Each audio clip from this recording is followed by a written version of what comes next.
حلوله ګټه وکئ کامه یې وکئ په هغې کې د ډېرو ګټو برکت الله تعالی تاسو ته په هغې کې اچوي. خورین سید دویمه پوښتنه په دې ډول باندې وه چې نوروز المنزل یا د نوروز په ورځ باندې ځینې خلک وایي چې د نوروز په ورځ باندې غوښه یوسې وایي خوري، نو خلک وایي چې ټول کال به ښه خوراک کوي. نه، د نوروز د ورځې المنزل هم حرام دي. په دغې ورځ باندې د نوروز په نوم باندې چې ته صدقه کې دا هم ناجایزه ده.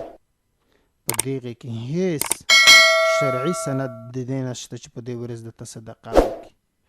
د نوروز په نوم باندې چې ته دا صدقه کې دا هم ناجایزه ده.